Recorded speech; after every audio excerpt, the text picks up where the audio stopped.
Now, this just got very interesting for the San Antonio Spurs as trade rumors are circulating constantly, especially around Giannis Antetokounmpo, with Spurs fans not wanting to give up certain players. One recent trade came out from The Athletic involving Zion Williamson that does not involve the Spurs shipping out Stephon Castle. We have to dive into this recent crazy Giannis update, plus a really heartwarming thing coming from Gregg Popovich and Rockets coach Ime Udoka. Yes, the Rockets and Gregg Popovich maybe colluding. No, not that. We'll be diving into this story and a bunch of great stuff coming up on this episode of Spurs Digest. And you know what? I want to start with this Gregg Popovich stuff because, of course, after Gregg Popovich officially stepped down from being head coach and transitioning into the president of basketball operations, there has been an unbelievable outpouring of support, not just by us, not just by you. You guys left so much love for Coach Pop in the last video and serious appreciation to all of you guys, like all of us, the whole basketball world appreciating Gregg Popovich. And I mean, you look online, people are constantly praising him. Here's from The Athletic. I played for Gregg Popovich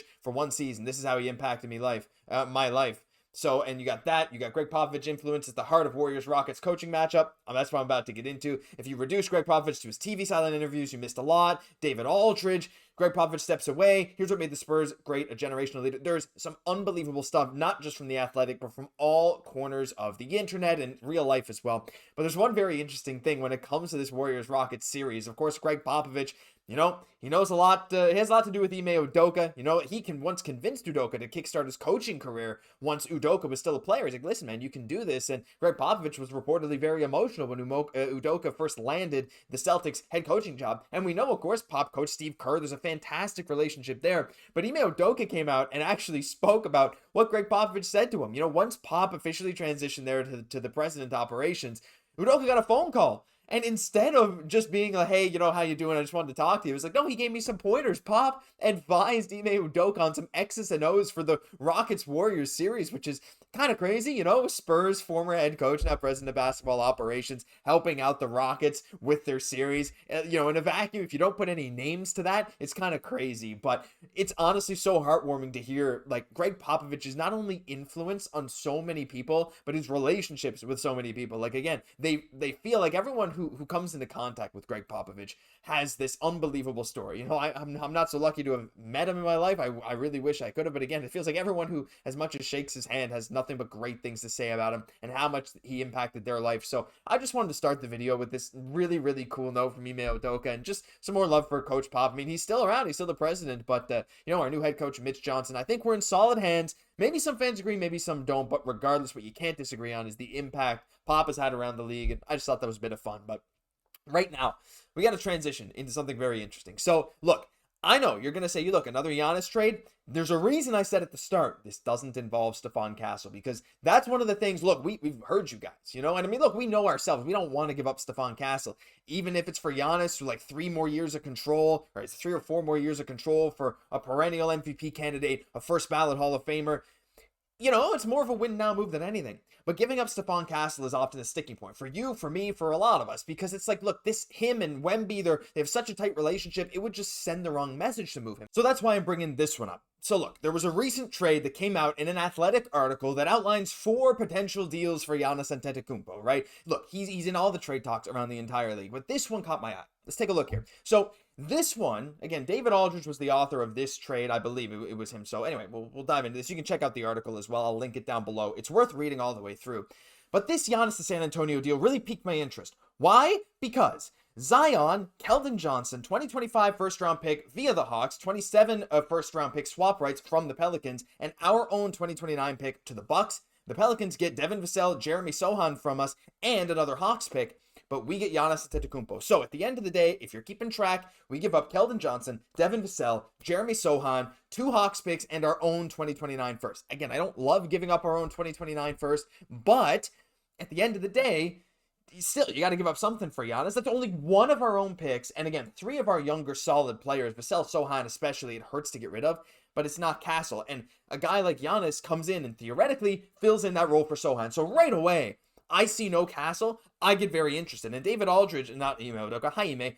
David Aldridge actually had a very interesting point on this. He said, look, if the Bucks have no choice but to trade Giannis, they make a multi-team deal that gets them a potential superstar in Zion to build around in the still 24-year-old Williamson and a rotational wing in Keldon. And most importantly, they get a whole lot of future firsts to give him a chance to rebuild if Williamson can't overcome his history of injuries. Now, the big part here is the Pelicans kind of feel like they're getting, I was going to say screwed. I mean, like, well, they kind of are. Like, look, the Pelicans give up Zion Williamson and a 2027 first, but, I mean, they do get Vassell, Sochan, and Pat Connaughton in a first. The problem is Zion, like, yeah, well, look, it's not even getting screwed, but, like, it depends on Zion's injury history, and it's been very bad.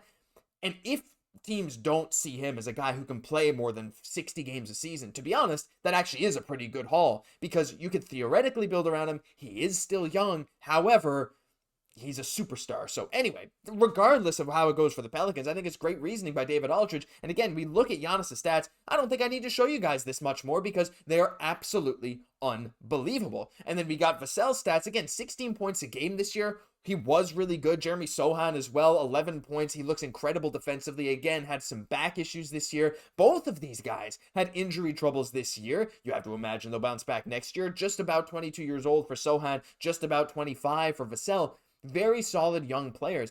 But when it comes to getting Giannis, honestly, you had me at no Stephon Castle, we get Giannis. Because to me, that is honestly like the ultimate deal for the San Antonio Spurs. And I need to hear from you guys before I dive a little bit deeper on this.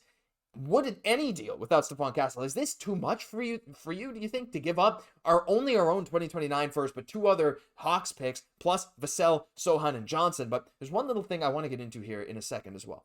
And it's the lineup. So, look, looking at this, if the Spurs were to be able to do this, as David Aldridge goes in to say, look, the Spurs starting lineup next October would be De'Aaron Fox, Stephon Castle, Harrison Barnes, Giannis Antetokounmpo, and Victor Wembanyama. And I'm guessing Chris Paul would re-up for 1 or 2 more seasons as Fox's backup. They would have other players on their roster too. Yeah, of course they would. Of course they'd have other players on their roster. Now, the problem again with this, the big problem with getting Giannis is that it does kind of like handcuff you in terms of your cap space, right? But the Spurs do have some young guys still on those rookie scale deals, like a Wembanyama, like a Castle. Again, you'd be getting rid of Sochan, but even a guy like Champagnie, like you could keep him around at a very cheap deal, fills a great role. Wesley, we're not sure. I know we've talked a lot about who the future backup point guard might be, and if it is Chris Paul for next year, that's fine too. But look, I mean, honestly, with so many guys on pretty cheap deals and moving off of Vassell and Keldon, that's $44 million there, not to mention Sochan's $7 million. You make room for Giannis, and that starting lineup is immediately a championship contender. Yes, you do sacrifice some depth, because again, looking at this roster right now, assuming, you do trade out someone like Vassell, someone like Keldon Johnson, someone like Sochan, you move Castle to the starting lineup, you bring in Giannis, that's great. Let's say your backups then are like, what? Chris Paul, and then you're kind of like, okay, Branham, Champagnie, Wesley, Bassey. You'd have to get a little more creative. Now, there are lots of ways you can fill that roster, like a lot of contending teams do. You fill it through the draft, because the draft can give you, you can go pick a more NBA-ready guy who could come in and back up some of your guys at this very moment. Again, we hear a lot of Derek Queen's name, whatever. I still think a guy like Luke Cornett, if you can bring him in on like the MLE type deal from the Celtics, if he were to be made available, well, again, a UFA, right, this offseason, but Boston may not be able to bring him back. There are some options to fill some backup roles for cheap.